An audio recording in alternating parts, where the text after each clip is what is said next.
ipit pang gagawin dito si JP at si Carlito. Apat kagad ang nagtungo doon sa may bandang ibaba. And finally, mapapatay muli dito ni Carlito. Habang si JP ay binibibit lamang ni Mingguin. Atras muna sila.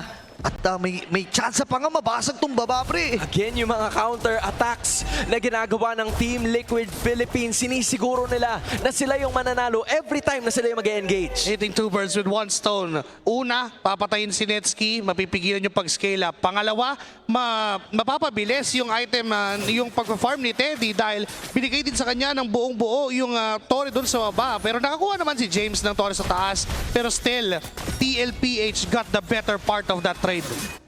Alam mo, parang sabi ng Team Liquid Philippines, Omega, baka nakakalimutan nyo, best hero ni Teddy yan, nagpapa-MMR yan, at ngayong gamit. Sinabi niya talaga yun? Sinabi na yun. Sabi ko na nga ba, sasabihin mo yun.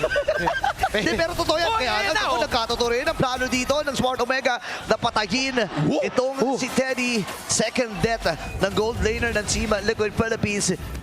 13 segundo para dun sa pagong at pumipwesto na rin ang Omega.